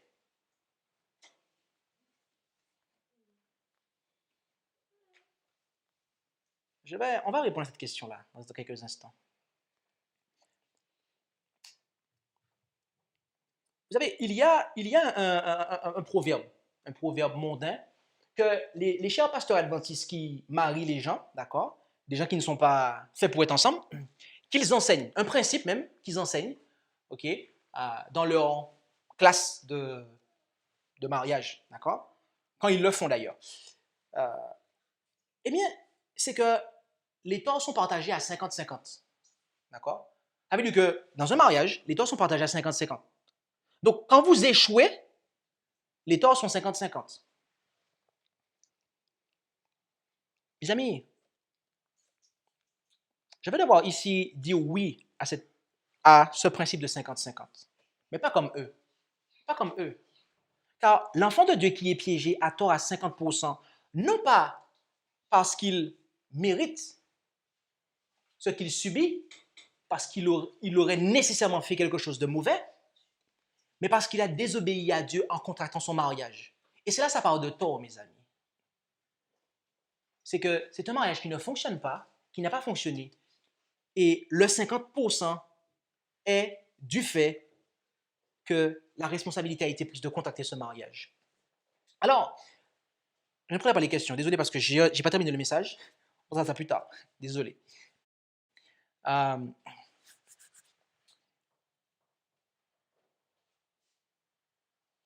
alors, que faire? Que faire si, alléluia, gloire à Dieu, je me rends compte que je suis piégé? Parce que ce n'est pas tout le monde qui se rend compte de ça, mes amis. Il y en a qui perdent leur vie physique, mais aussi leur vie éternelle, spirituelle. Et leur vie ici-bas est ruinée et leur vie spirituelle sera ruinée aussi. Leur vie future est ruinée. Mes amis, pour sortir de ce piège, il faut d'abord se repentir des péchés ayant conduit à tomber dans ce piège. Car nous avons vu que ce sont nos iniquités qui nous font tomber dans des pièges de Satan. Mais aussi craindre Dieu et regarder à lui, comme nous le lisons en Psaume 25, verset 15. Mes yeux regardent sans cesse vers l'Éternel, car il fera sortir mes pieds du filet. Et il faut aussi s'appuyer sur Dieu, le laisser et se laisser guider par lui et se cacher en lui. En Psaume 31, versets 4 et 5. Car tu es mon rocher et ma forteresse. Pour l'amour de ton nom, tu me guideras et me conduiras. Tu me tireras du piège qu'on m'a tendu, car tu es ma retraite. Et le psaume 91, du verset 1 à 3, celui qui habite dans la retraite secrète du Très-Haut repose à l'ombre du Tout-Puissant. Je dis à l'Éternel, mon refuge et ma forteresse, mon Dieu en qui je m'assure. Certes, il te sauvera du filet de l'oiseleur et de la mortalité funeste. J'avais posé la question tout à l'heure, que doit-on penser lorsque un mariage qui a été un piège s'arrête? Vous savez, à la lumière de ce qu'on vient de dire ici, nous pouvons conclure la chose suivante, et c'est très clair, mes amis. Lorsqu'un tel mariage s'arrête, mes amis, ce n'est pas un échec. C'est une délivrance, mes amis. Parce que vous êtes piégés. Quand un mariage qui n'aurait pas dû avoir lieu s'arrête, ce n'est pas un échec, mes amis. Et ça, je vais le dire haut et fort. Je vais le répéter même 3 fois s'il le faut. Quand un mariage qui n'aurait pas dû avoir lieu s'arrête, ce n'est pas un échec, mes amis. C'est une délivrance de l'Éternel. Et vous pouvez ne pas être d'accord. Certains ne pourraient pas être d'accord. Mais toute la présentation le montre, mes amis. Et il y a quantité de textes bibliques qui le montrent et on vient de le lire. Et bien sûr, les pasteurs adventistes ne sont pas d'accord avec ça.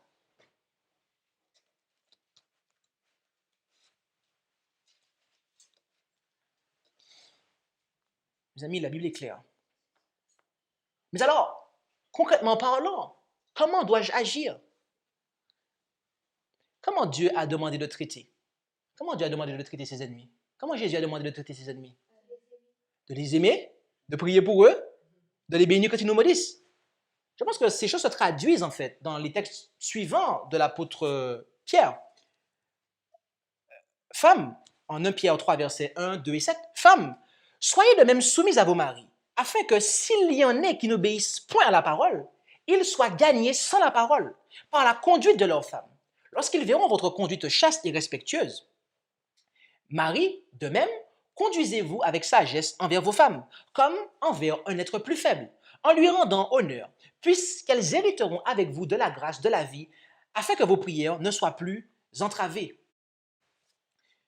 Bien évidemment, ce texte s'applique avant toute chose, et surtout, et de manière très claire, à ceux qui se sont mariés avant d'entrer dans la foi. D'accord?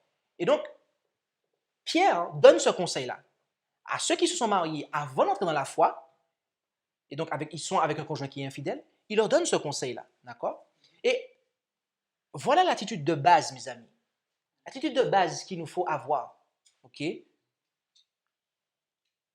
Mais malgré une attitude chrétienne, il se peut que le conjoint refuse d'abandonner ses mauvaises voies.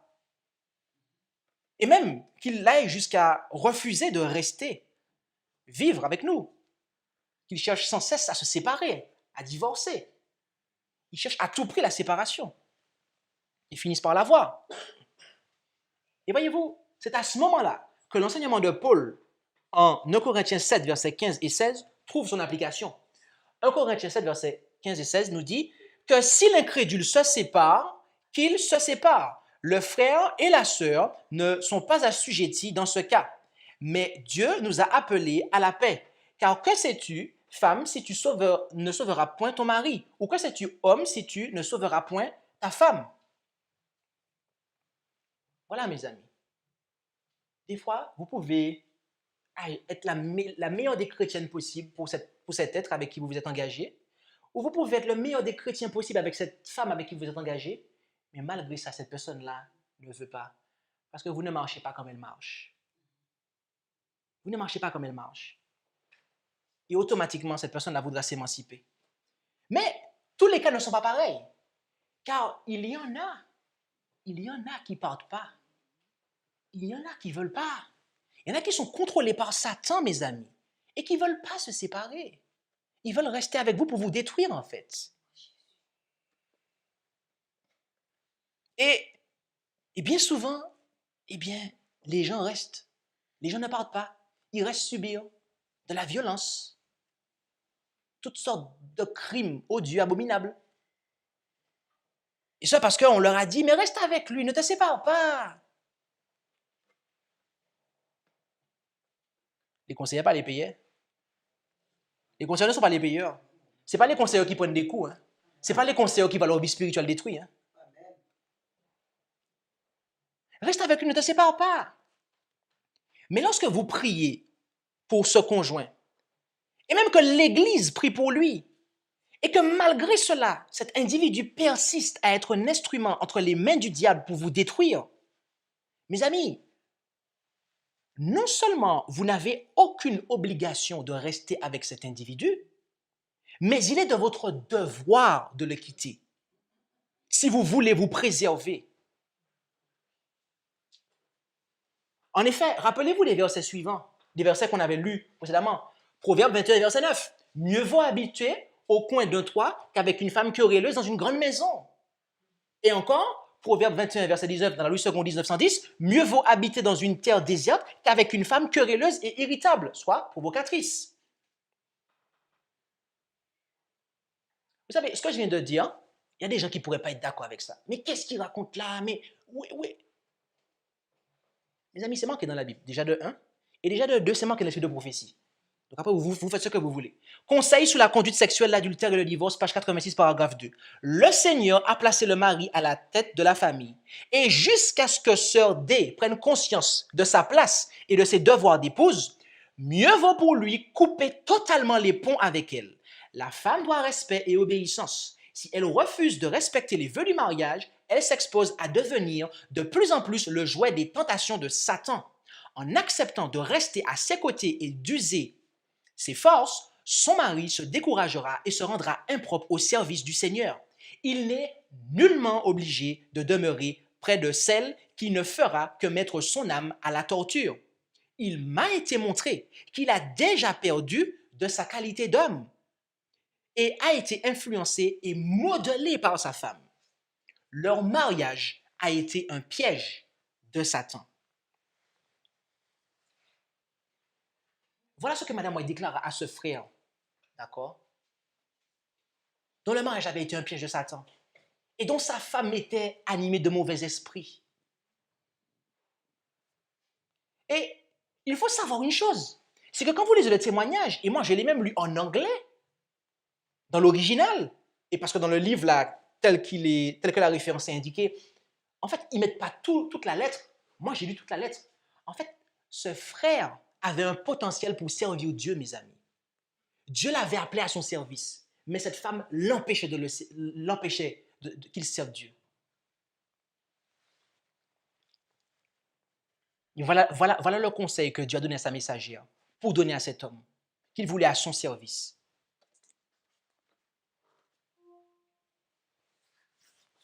Mais alors, les gens pourront dire, oui, mais dans la Bible, il est dit que normalement le ministre doit savoir tenir sa maison, donc un ministre de l'Évangile qui n'a pas sa femme avec lui, c'est pas bon. En fait, il peut pas être ministre parce qu'il ne sait pas gérer sa maison et puis il va gérer les affaires de Dieu. C'est ce qu'on pourrait entendre dire.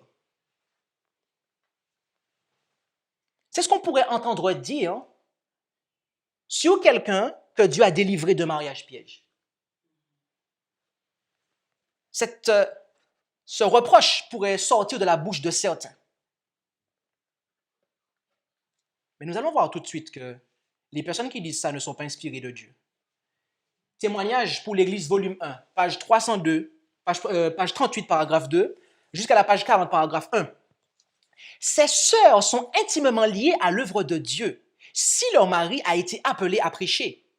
Si ces derniers sont vraiment appelés de Dieu, ils comprennent l'importance de la vérité. Ils se tiennent entre les vivants et les morts et vivent et veillent au salut des âmes, comme devant en rendre compte.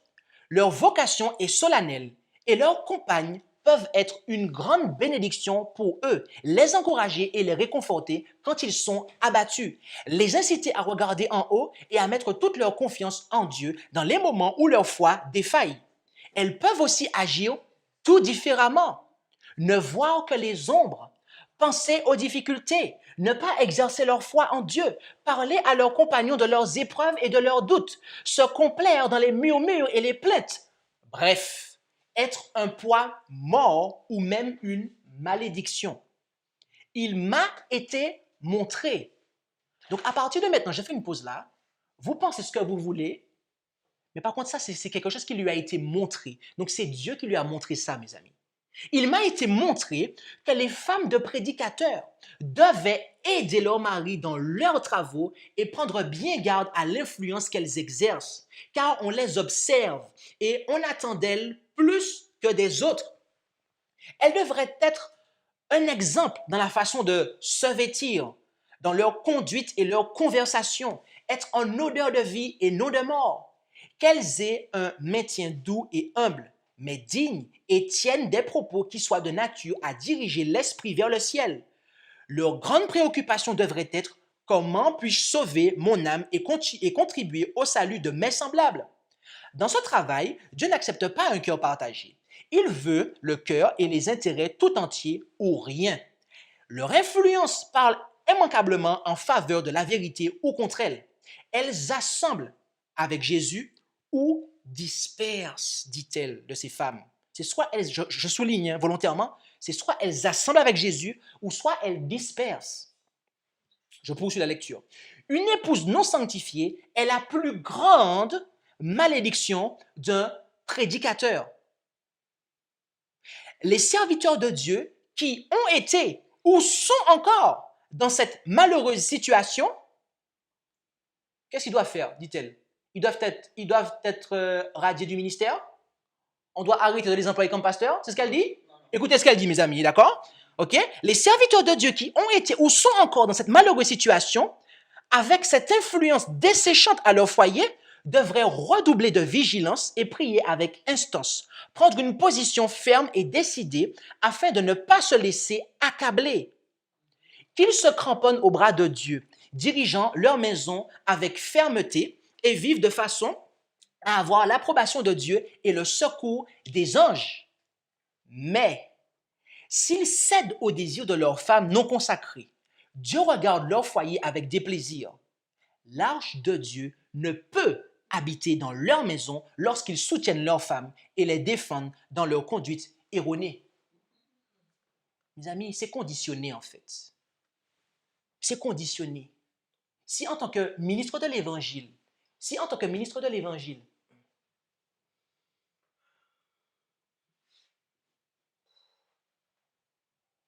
c'est votre femme mal animée qui dirige la maison et que vous la laissez diriger la maison, alors là, mes amis, oui, vous devez quitter le ministère, mes amis. Vous devez quitter le ministère. À ce moment-là, parce que l'arche de Dieu ne se tient pas dans votre maison, mes amis. Oui, l'arche de Dieu ne se tient pas dans votre maison. C'est uniquement à ce moment-là. Mais si vous suivez ce qu'elle dit, si vous êtes fidèle à Dieu, d'accord, et que vous dirigez votre maison avec fermeté et que vous vivez de façon à avoir l'approbation de Dieu et le secours des anges, à ce moment-là, vous êtes un fidèle serviteur de Dieu. Et Dieu vous approuve dans le ministère. Même si à côté de vous, vous avez une Jézabel qui est votre plus grande malédiction sur cette terre. Et elle poursuit dans le paragraphe suivant en disant « Notre Dieu est un Dieu jaloux. C'est une chose terrible que de se moquer de lui. » Rappelez-vous au départ, je vous ai dit de retenir le Dieu jaloux. Et c'était un rapport avec les mariages pièges. Donc c'est lié en fait. Ce paragraphe-là, ce texte-là est lié au mariage piège. Je ne suis pas hors contexte, mes amis. Je ne suis pas hors contexte. Notre Dieu est un Dieu jaloux. C'est une chose terrible que de se moquer de lui. Dans les temps anciens, Akan, et là elle va faire référence au péché d'Akan, mes amis. Akan convoita un lingot d'or et un manteau babylonien et s'empara en secret, devrais-je dire, au détriment d'Israël qui prit la fuite devant ses ennemis. Lorsque Josué demanda la cause de cette défaite, le Seigneur lui dit, lève-toi, sanctifie le peuple. Tu diras, sanctifiez-vous pour demain, car ainsi a parlé l'Éternel, le Dieu d'Israël. Il y a de l'interdit au milieu de toi. Israël, tu ne pourras pas résister à tes ennemis jusqu'à ce que vous ayez ôté l'interdit du milieu de vous. Et elle cite Josué 7, verset 13. Akan avait péché et Dieu le détruisit, lui et toute sa maison, ainsi que tous ses biens. La malédiction ne reposa plus dès lors sur Israël. Qu'est-ce que cela signifie, mes amis? Cela signifie que lorsque vous êtes un ministre de l'Évangile et que vous laissez votre femme à côté de vous faire tout ce qu'elle veut, d'accord? Et que vous l'approuvez, mes amis, à cause de vous, tout le peuple est maudit.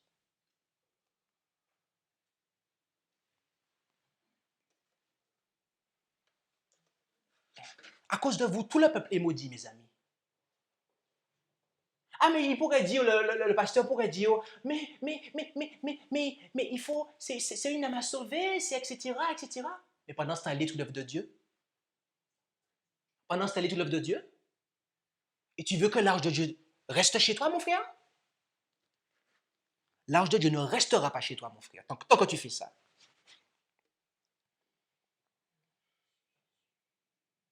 Il faut enlever l'interdit du milieu du camp. Donc, vous comprenez un peu pourquoi l'Église...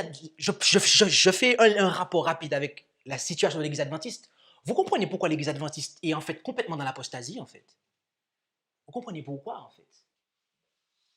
Vous comprenez pourquoi? À cause de tous ces mariages qui ont été contractés, en fait. Il y a de l'interdit, mes amis. Il y a de l'interdit dans le camp.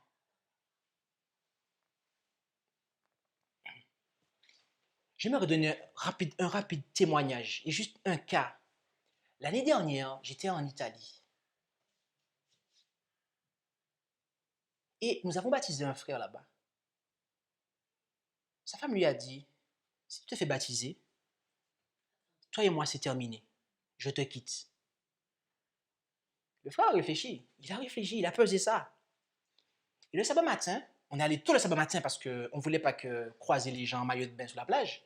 On voulait éviter ça. On arrive, on voit qu'il n'est pas là. On se dit, mince. Bon, ben on va y aller. Et puis à la dernière minute, le frère arrive, boum. On dit, ah, mais gloire à Dieu. Donc on est allé à la mer et tout, on l'a baptisé, etc.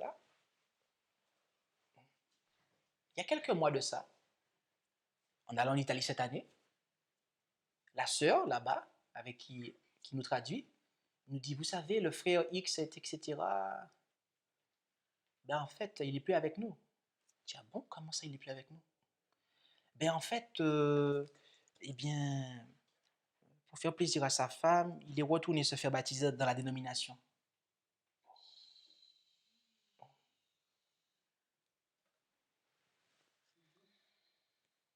Ok. Il a voulu sauver son mariage. Il a voulu sauver son mariage, faire plaisir à sa femme et... Au départ, voyez-vous, sa femme étudiait, elle étudiait le message. Hein. On avait eu un message positif. Elle étudiait à présent le message, elle étudie. Uh-huh. Mais au final de compte, c'est lui qui a basculé. Il n'avait pas calculé la dépense, en fait. Il était persuadé que, bon, je vais me baptiser, mais bon, elle m'a dit ça, je la connais, elle va le faire, mais bon, je sais que... Mais non, elle ne le fera pas. Et puis même si elle le fait, mais... en fait, il n'a pas envisagé qu'elle allait le faire. Et véritablement, elle l'a quitté.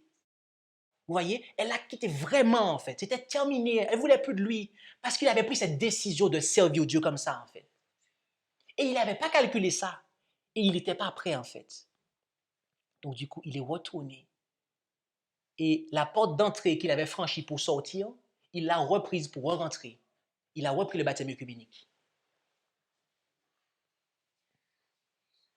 Je pense que lui ainsi que d'autres avaient besoin de comprendre. Luc 14, verset 26. Si quelqu'un vient à moi et ne hait pas son père, sa mère, sa femme, ses enfants, ses frères, ses sœurs, plus encore sa propre vie, il ne peut être mon disciple. Mes amis, si vous n'êtes pas prêts à mettre sur l'autel vos relations fraternelles, conjugales, paternelles, maternelles, etc., amicales, vous ne pouvez pas être disciple de Jésus, mes amis. Vous ne pouvez pas, non. C'est Jésus qui le dit.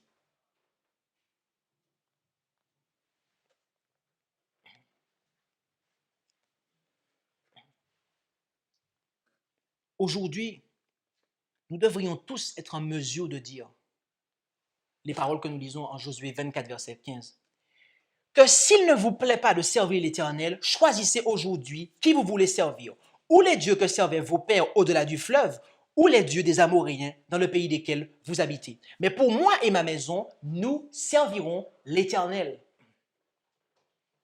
Voilà ce que nous devons dire, mes amis. Moi et ma maison, nous servirons l'Éternel. Ça ne veut pas dire que vous allez forcer des gens dans votre maison à servir l'Éternel, des gens qui n'en ont pas envie. Mais c'est que vous allez prendre le devant de cette maison pour que vous et ceux qui le veulent puissent servir l'Éternel. Et ceux qui ne le veulent pas, il n'y a pas de souci, vous les laissez partir.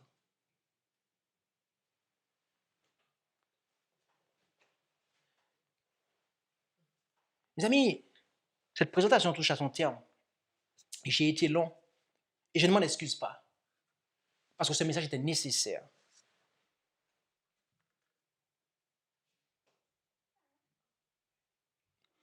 Ce message est même salutaire pour certains d'entre nous et certains d'entre vous qui le regardez. Cette présentation concerne chacun d'entre nous, mes amis. Chacun d'entre nous, qui que vous soyez. Les jeunes et les célibataires, afin qu'ils ne puissent pas tomber dans un mariage piège. Les personnes qui ont été piégées par le mariage,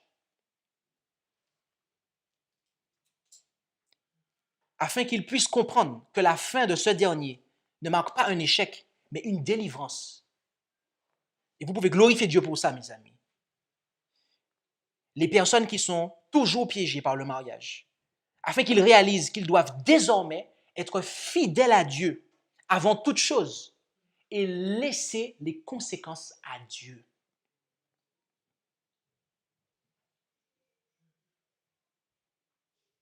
J'ai dit ça à quelqu'un. Il faut que tu sois d'abord fidèle à Dieu. Avant d'être fidèle à ta femme, cherche à être fidèle à Dieu. Je peux vous dire, ça s'est retourné contre moi. Mais je ne le regretterai pas, mes amis, car je le dirai à tout le monde. Avant d'être fidèle à ta femme, à ton mari, tu dois être fidèle à Dieu.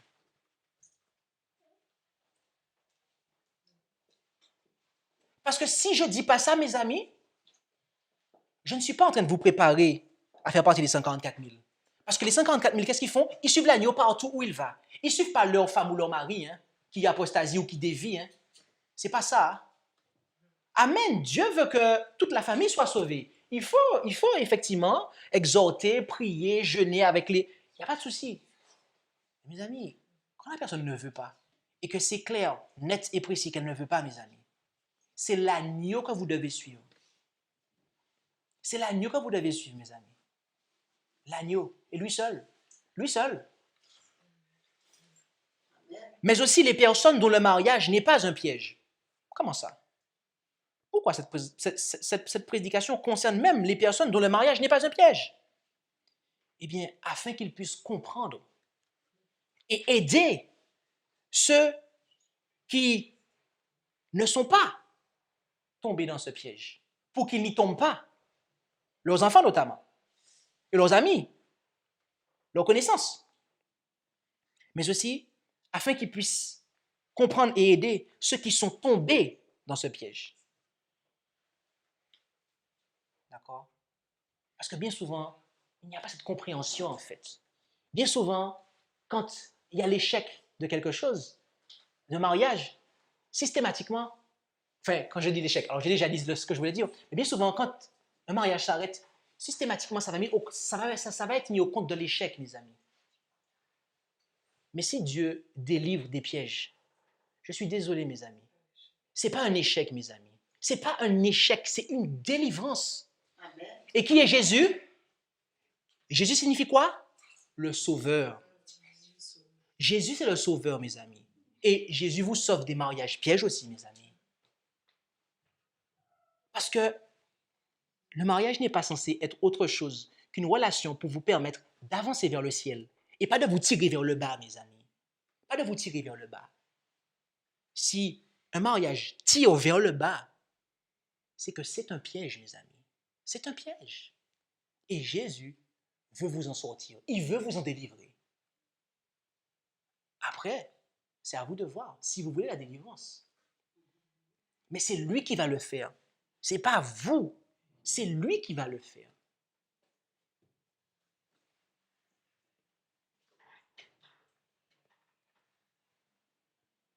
J'espère que ce message fera son chemin dans les cœurs et que ceux qui doivent être sauvés seront sauvés. Et que nous puissions nous préparer, tout un chacun, à servir notre Dieu fidèlement, à être ce peuple, mes amis, qui se tient à part, non pas pour se glorifier, mais qui se tient à part pour servir Dieu, mes amis.